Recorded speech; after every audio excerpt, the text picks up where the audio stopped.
In this video, I will show you how to use xCoba in order to compute the components of Christoffel symbols and curvature tensors in any metric that you would like to study in general relativity. The first 5-10 minutes of this video will show you a recipe that you can apply by downloading a template for this calculation from the link that is shown in the description part of the video. Make minimal changes so that you enter the basic information about the metric that you want to study, and then let Mathematica do all the work.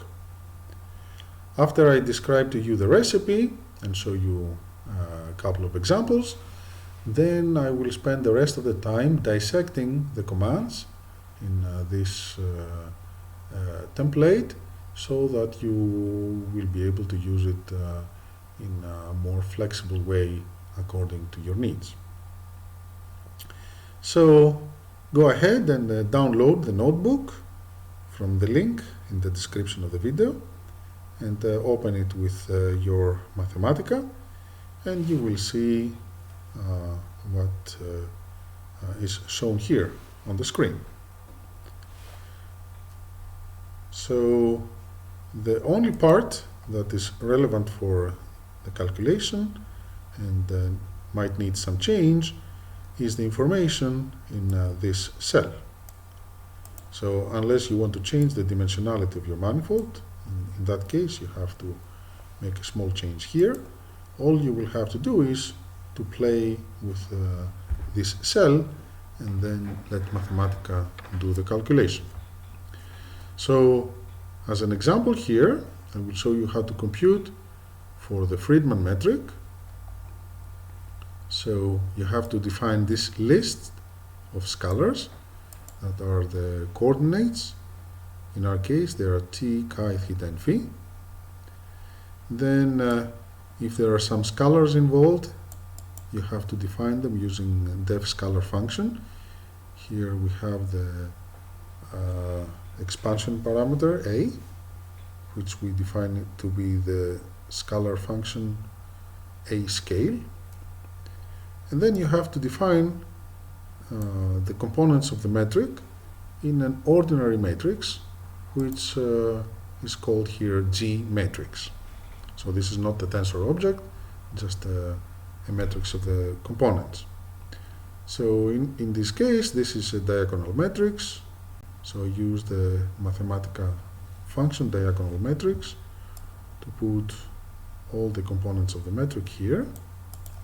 So it's -1 for the tt component, and then we have a square sine chi square, a square sine chi square sin theta square. So then we're all set for a space-time metric. All we have to do is go to the evaluation menu and choose evaluate notebook. So now we just have to wait for the results to come out. So we scroll down and the results are printed in a nice form. First we see the metric and its inverse and its determinant. And in the affine connection section we will find the non-zero Christoffel symbols printed in this form here. So we don't print the zero components, only the non-zero ones. So for example, gamma 011 is AA prime. A prime refers to the derivative of the scalar a with respect to its argument, t in this case. And then if we go to the curvature section, we will find the non-zero components of the Riemann tensor, and here I have made them print in the convention for the Riemann tensor used by Carroll and Hartle. So I'm not following here the xCoba conventions, You'll see how here later. I make this the necessary changes for that.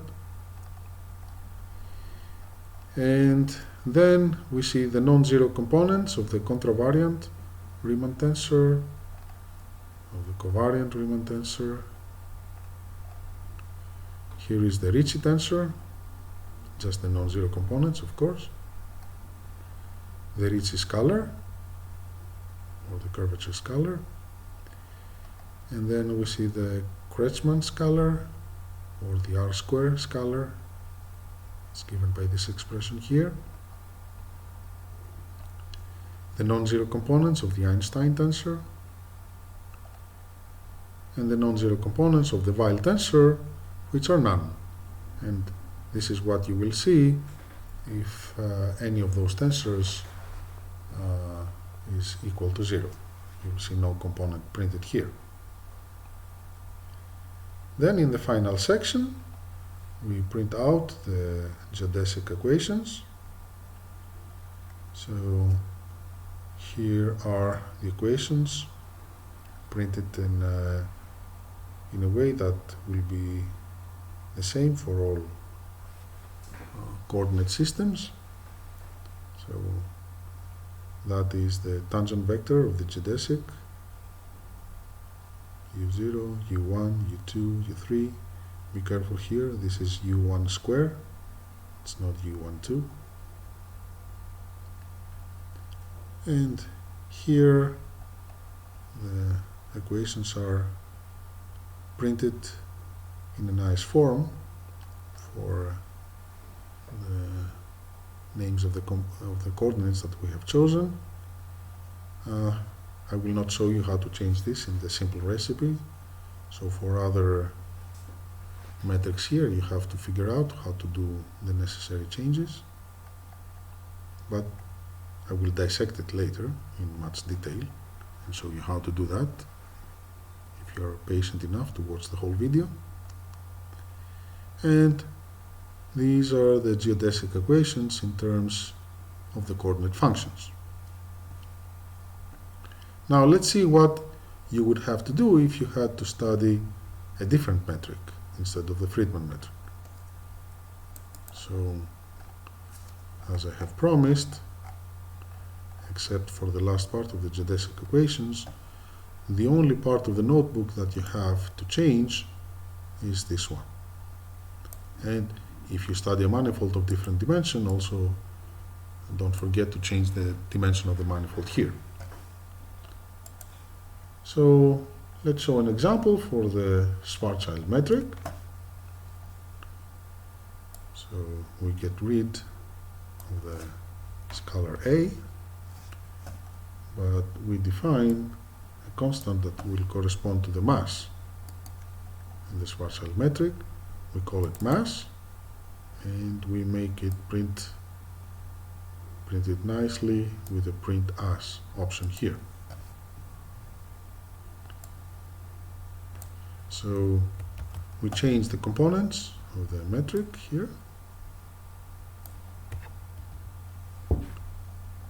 and we also change the name of the coordinate function from chi to r. So now we have coordinates t, r, theta, phi, the mass as a constant symbol, and the metric here to be given by this diagonal matrix. So let's repeat the computation. For that, you have to quit the kernel, which you can do with the quit command here.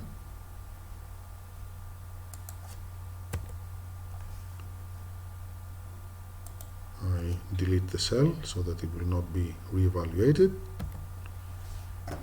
Alternatively, you can go to evaluation, quit kernel local.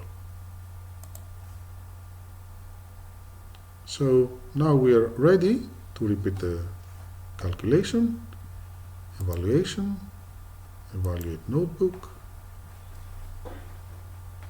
We just wait for the results to come out.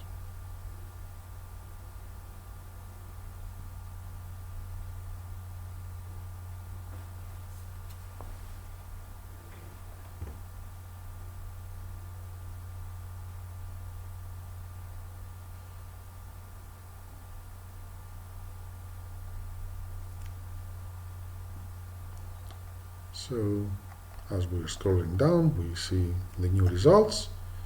That is the new metric and its inverse, the determinant of the metric, the non-zero Christoffel symbols,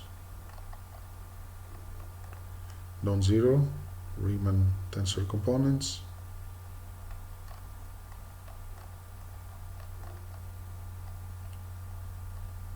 now the Ricci tensor is 0.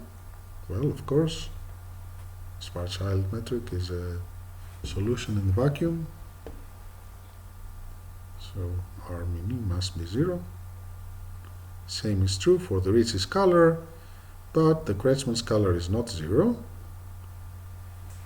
pointing out to the true singularity that the metric has as R is going to 0. The Einstein tensor is also 0, but the Weyl tensor has components which are equal to the components of the contravariant Riemann tensor. Now the geodesic equations are printed correctly for velocity here, U0, U1, U2, U3, but, well, now you have to change a little bit the nomenclature of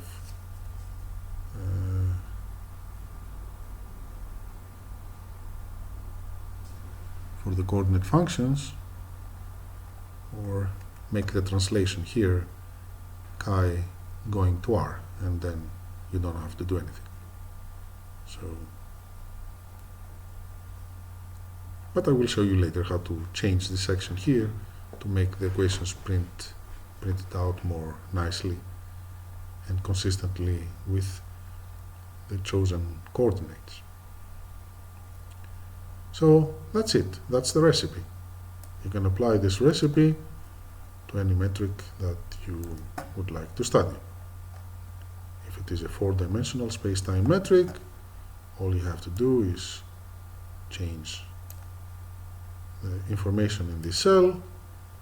If you change the signature or the dimensionality, you have to make some more changes. You have to change the dimension of the manifold here, and you might have to change the signature of the metric there. But other than that, you don't have to do anything else. So having said this, let's go ahead and study how this template produces those results. And of course, this is what you should do if you want to understand how to use this template to do more interesting computations. So let's start with a fresh notebook here. And the first step is to load the package X Coba.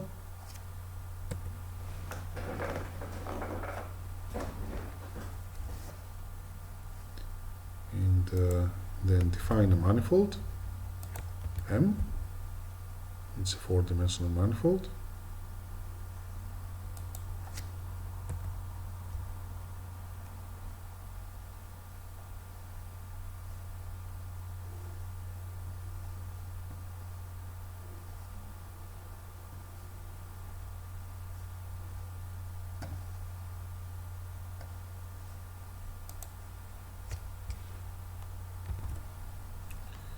So after having defined the manifold, let's define the list of the coordinates.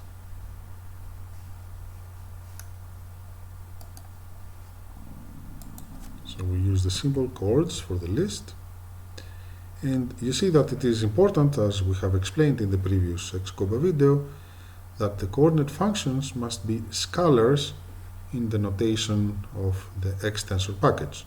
So you have to use a name for the coordinate and then the square brackets, which have to be empty. That indicates that these will be defined as scalars later in the definition of the chart. So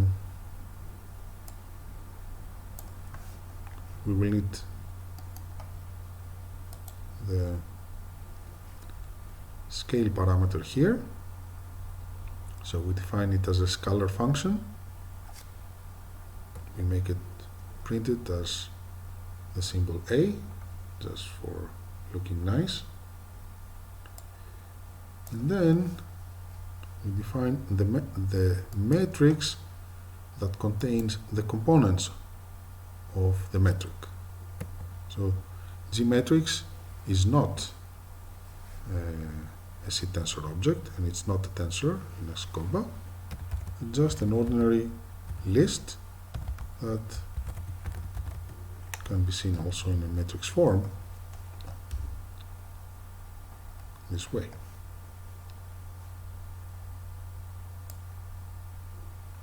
Then we give this xCoba command, def chart. It defines a chart whose name is CH. So we will refer to this chart with the name CH. It is attached to the manifold M, which we have defined above here with the def manifold command. This is a list of numbers that gives the allowed values of the indices in this chart, in this basis, this coordinate basis. These numbers can be anything, they don't have to be sequential or anything, but they have to be, the length of this list has to be equal to the dimension of the manifold, of course. Then the list of the coordinates, which has to have this format here with the square brackets. And then we define the color of the chart to be blue. If we don't give this option, a default color will be assigned by xCoba. And this color, as we have explained, is used in the output of the tensorial expressions whenever it involves the basis of the chart CH.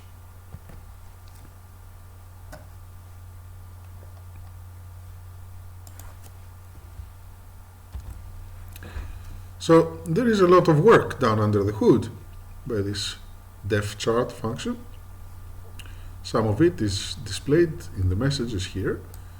So now t, chi, theta, and phi have been defined as true scalars on the manifold, and we see other tensors that have been defined, like torsion, Christoffel, Riemann, Ricci, and they're getting names that derive from the name of the basis in the spirit of the X tensor package.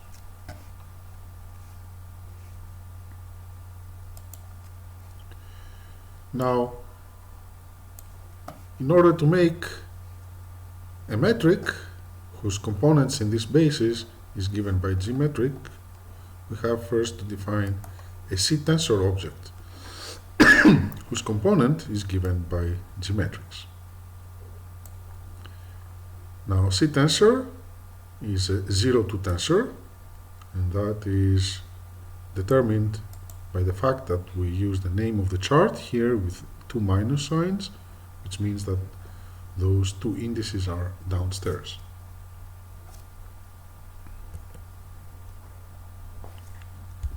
So G now is a C tensor object, as we can see here. Its components are here. The 0 here means that it has weight 0. It is a true tensor, not a tensor density. And then this C tensor becomes the metric that corresponds to the chart CH by a call to the function setSymmetric. And setSymmetric has G, a C tensor object, as its first argument, the name of the chart in the second argument, and the signature of the metric is inputted using this option 3 is the number of the plus ones in the metric, 1 is the number of minus ones, so we have a Minkowski type signature, and there are no zeros in this metric, so this is used only if you want to study degenerate metrics, so we don't, so we put the 0 here.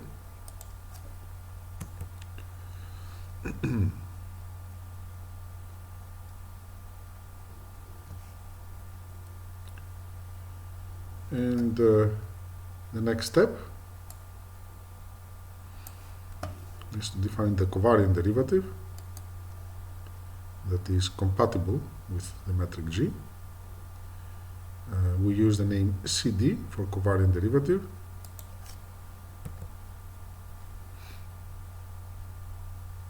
So CD is a C cov D object,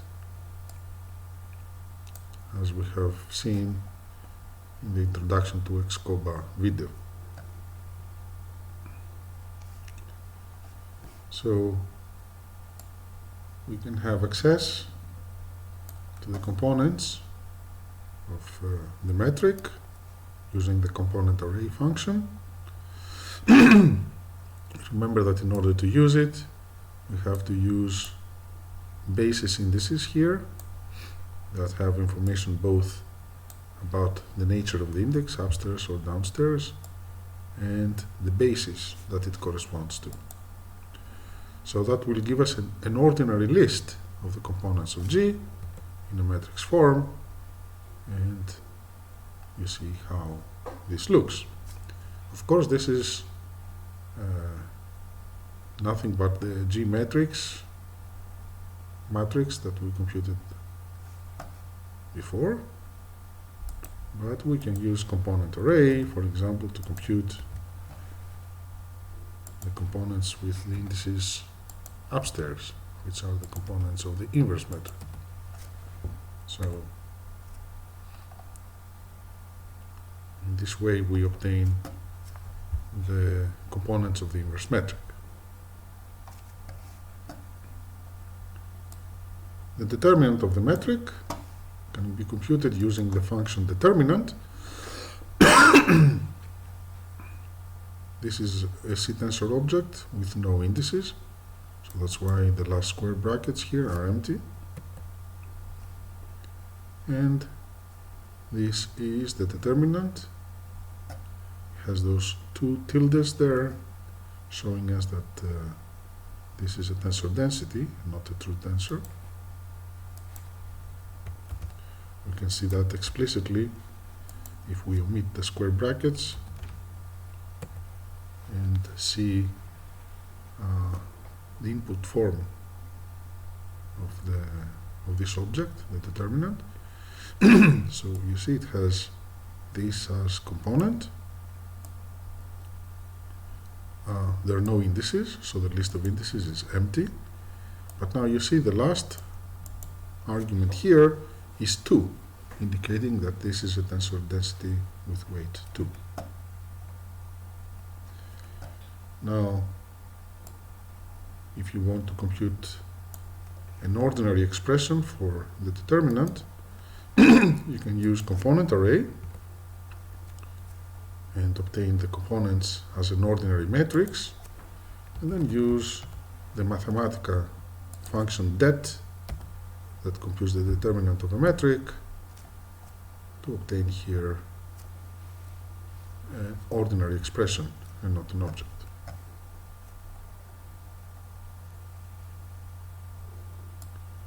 So let's go ahead now and compute the Christoffel symbols of the affine connection. So what you saw before in our template, we were selecting the non-zero components of the Christoffel tensor. So I remind you that X Coba thinks of the Christoffel symbols as tensors relating two different connections, the parallel derivative of the chart and the covariant derivative. So So this is how we obtain the Christoffel symbols. We use the function Christoffel. These are the Christoffel tensors relating the parallel derivative of the chart and the covariant derivative that we have defined above here,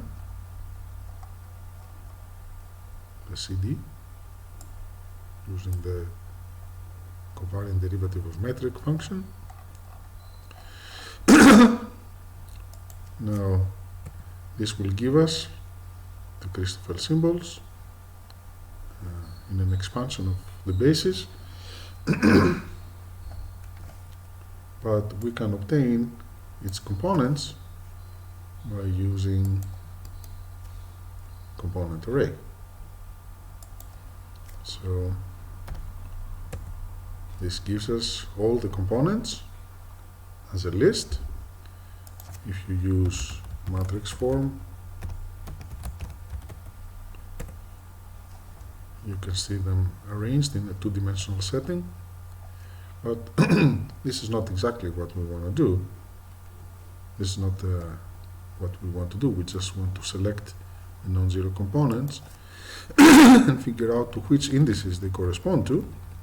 So we want an ordinary list. And this list is stored in the variable list. So let's see how to select the non-zero components of this list. So for that, we can use the undsame function. So we will put a conditional here, if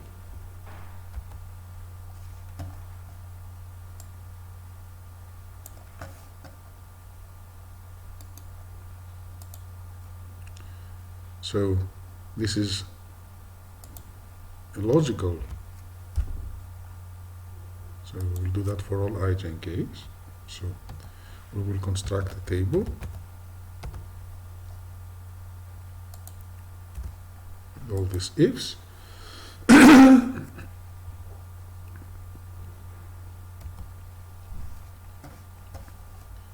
that will be done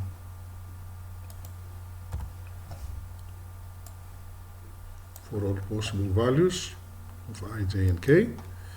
In fact, not all of them, but the ones that will give us the independent components of the Christoffel tensor.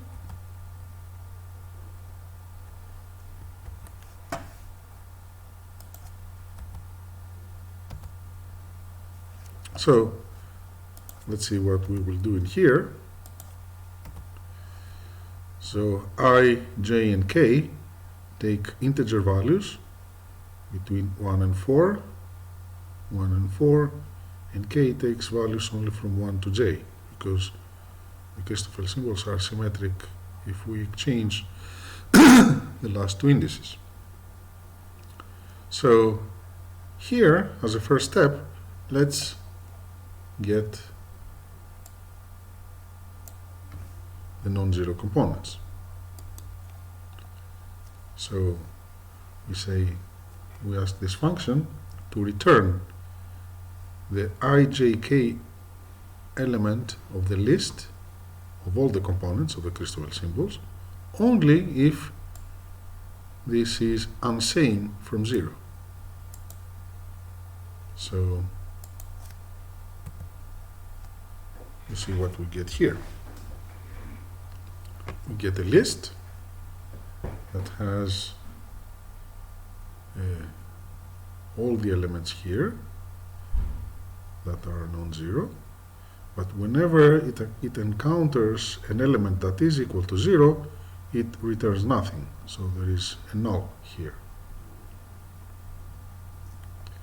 So let's call this list 1.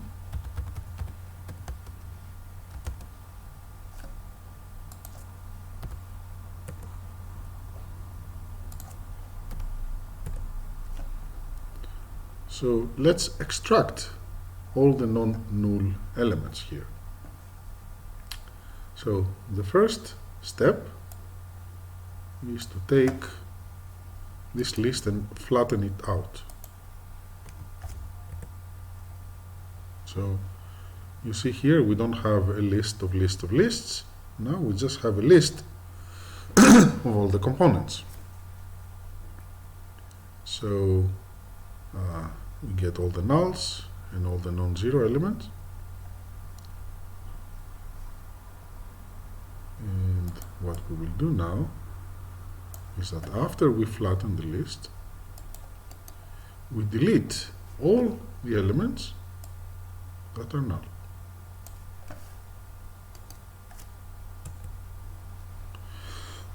So here we obtain a list of all the non-zero components of the Christoffel symbol.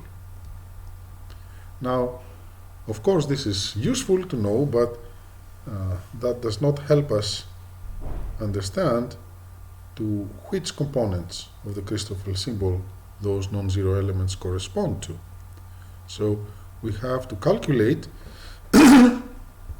for which values of the indices here we have the non-zero components. So we go back to list 1 and we ask in this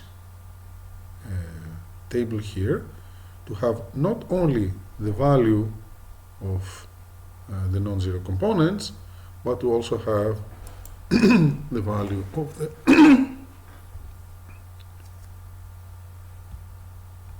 of the indices. So we ask here to print a list of 2 elements. The first element will be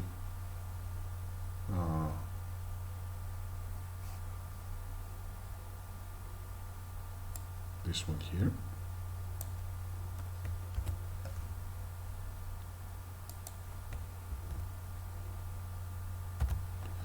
So this list contains 2 elements. The second one is the non-zero value of the Christoffel symbol. Now the first one will just print gamma that has as superscript I minus 1.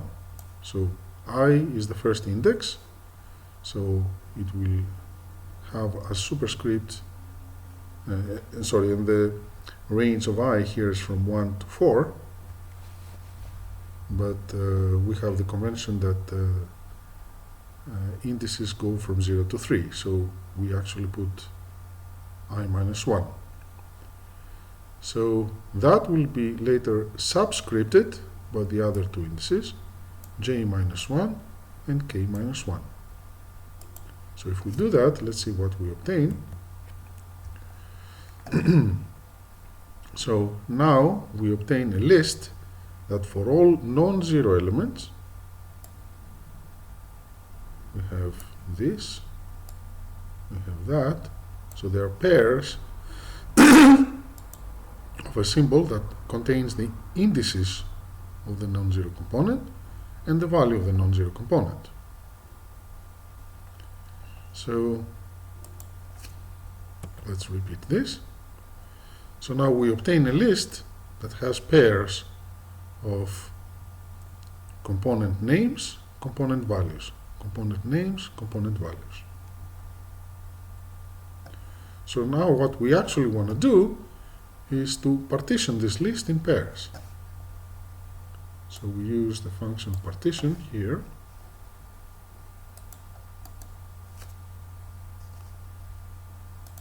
And indicate here that we want a partition in pairs by putting the number 2. So it will make lists of 2 elements. So you see here, these are lists that have non-zero element and the corresponding symbol of the Christoffel symbol with the correct indices. So now we can use table form to print it in a nice way, and we have the Christoffel symbol here with the indices and its non-zero value.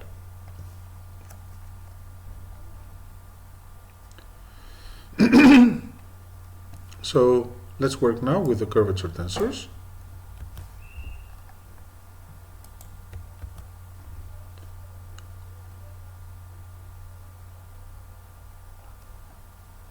So we follow this convention here, and again we use component array to give us a list of all the components of the Riemann tensor. You see, this is quite a long list, but it mostly contains zeros. So we work the same way as we have done for the Christoffel symbols in order to extract the non-zero components. First, we store this to a list with symbol list, and now we perform the same computations on this list to extract the non-zero components together with the indices they correspond to. So you see here, this is exactly the same as we did for the Christoffel symbols, except that now we have 4 indices. I goes from 1 to 4, j goes from 1 to 4, k goes from 1 to 4, but L now just goes from 1 to k minus 1. And the reason is because the 2 last indices of the Riemann tensor are anti-symmetric. So we only need the independent components, so we don't go through all the values of the indices, just the ones that are necessary. So again, we construct a table with those 4 indices now, and we collect the non-zero components again with this if. So this if, whenever it finds a non-zero component, it constructs a list of 2 elements. So the first element of the list is the string r, superscripted by I minus 1, and then the result is subscripted by the 3 indices, j minus 1, k minus 1, and l minus 1. And of course, the second element of the list is the non-zero element, the non-zero component of the Riemann tensor. So after this is stored in the same variable list, the list is flattened, we delete all the nulls, and after we delete all the nulls, we partition the list in pairs, and then we print it in a table form that gives us a nice output with only the non-zero components of the Riemann tensor. So let's do that also for the contravariant Riemann tensor. So the basic changes that one has to do is to use here all the indices to be downstairs, so you see minus signs everywhere, and the rest of the computation is the same, except that now we know that this tensor here is anti-symmetric with respect to the exchange of the last 2 indices, but also anti-symmetric with respect of the change of the first 2 indices. So the range of the indices here is I goes from 1 to 4, but j goes only from 1 to I minus 1, k goes from 1 to 4, and l goes from 1 to k minus 1. And again, we flatten the list, we delete the nulls, we partition in pairs, and print in a nice table form. So this is the result.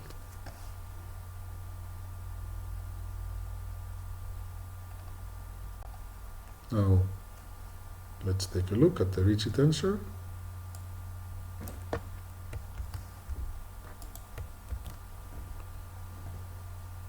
So we use the Ricci tensor of the covariant derivative CD.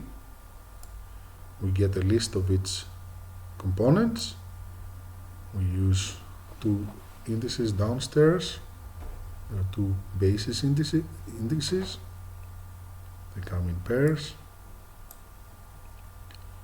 Then we construct the list of the non-zero elements, non-zero components of R in pairs. The first pair has R subscripted by I-1 and J-1, and the second is the non-zero component. We delete the nulls. Sorry, we flatten the list, we delete the nulls, we partition in two, and evaluate. These are the non-zero components of the Ricci tensor.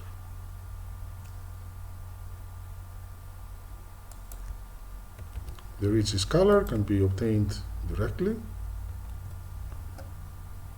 by using the function Ricci scalar of the covariant derivative CD, and we put here the empty square brackets.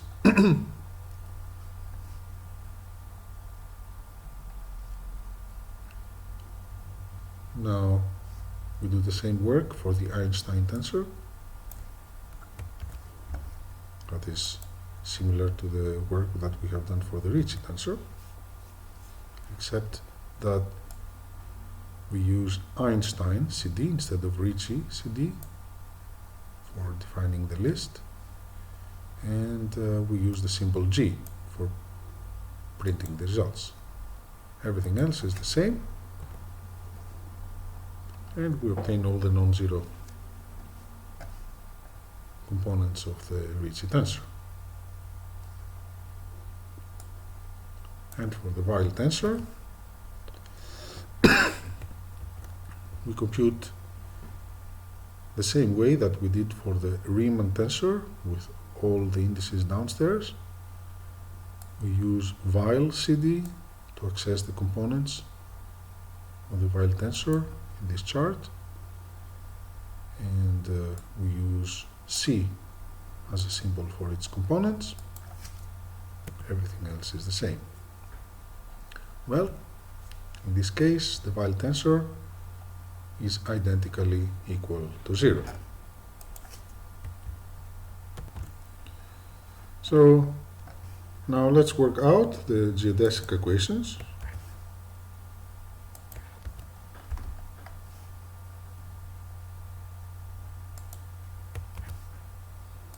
As we know very well, these are the geodesic equations here, and what we will do is we will just compute the contraction of the second term.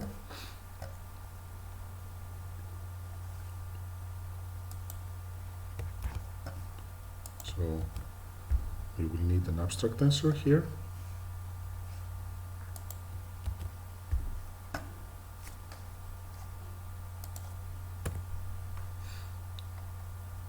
Give it the name U, and then we can compute the contraction of the Christoffel tensor nu rho u rho, and you see that we use basis indices in this expression. So if we do that, we will get an expression that involves the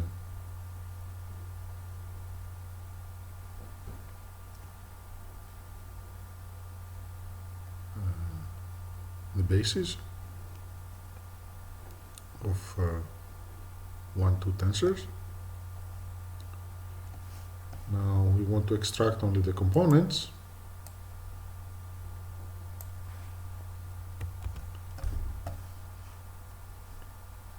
sorry, after the contraction, of course, this is a vector. So that is a component array.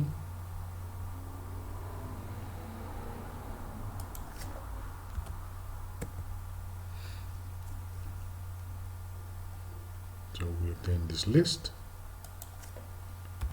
Now we want to contract the bases.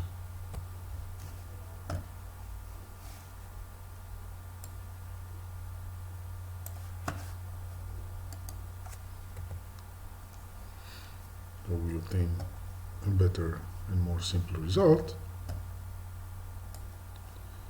But we can do better than that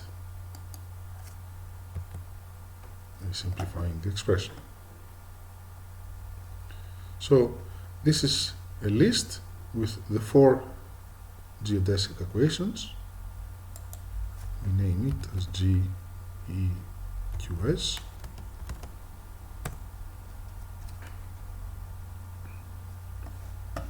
And we can print it in various ways. So GEQS in table form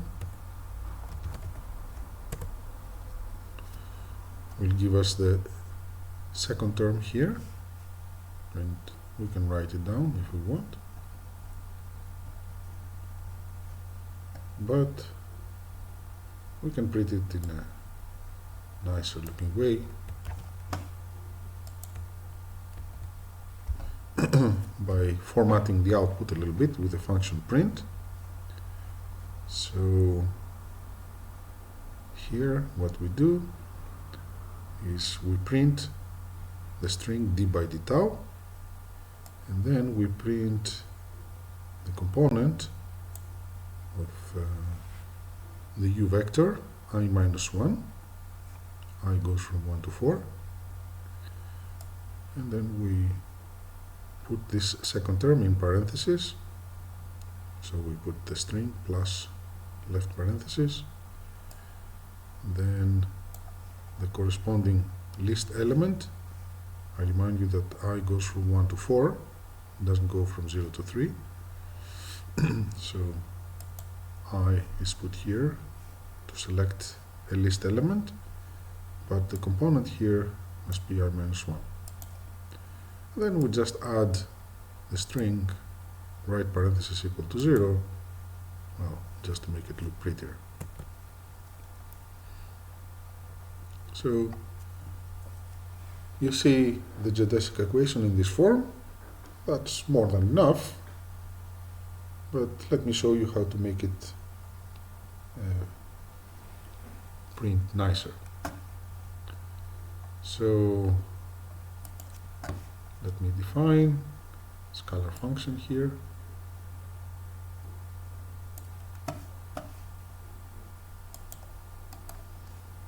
dx0. So that will correspond to t dot. So this scalar function here has the name dx0, but it's printed as t dot. So how you can write t dot? You just write t, and then press Ctrl 7 to go upstairs, and then type a dot. So that's why you write t dot. And similarly, if you want chi, escape, C, escape, Control 7, dot, Control space, we go downstairs, etc., etc. So that defines this scalar function here. So dx0 now prints as t dot, as you see. So we can do the same thing with the other coordinates. So dx1 prints as chi dot, dx2 prints as theta dot,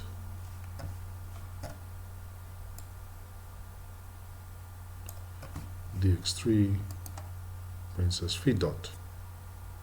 So evaluate the cell. So that defines the functions dx1, dx2, dx3. And then I define the tensor U to be a C-tensor, like this. So U now, you see, has components t dot, chi dot, theta dot, phi dot. Now let me define the double dots. So how to write a double dot? Let me show you. So if you want to write t double dot, you press the character T, okay, and then Control 7. And the simplest thing to do is to type 2 dots. That is one way to do it. Now there's another way to do it, which is you type T,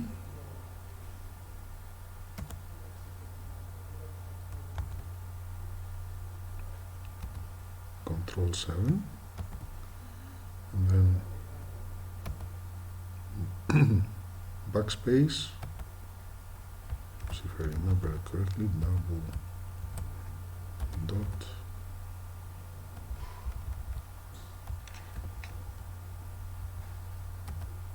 yes, that was correct. So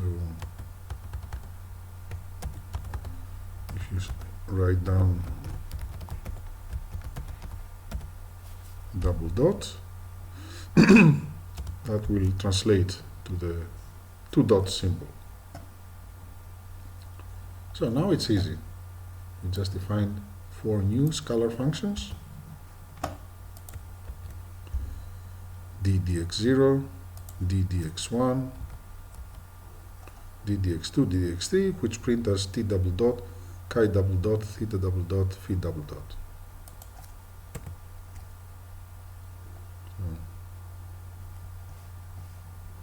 Then I define the scalar tensor,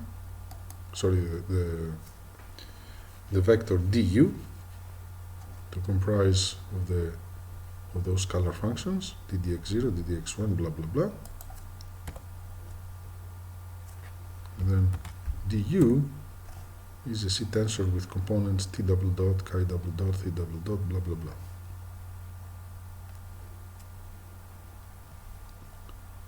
So now if I want to print out those equations,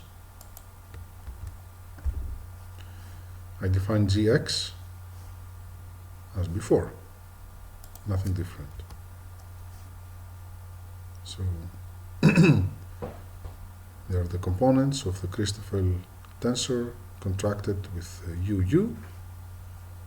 Now U has been redefined as a C-tensor with those components. Then when I print out the results, I print du, which will involve the second derivatives here, and the second term of the geodesic equation. So you see those geodesic equations printed in this nice form.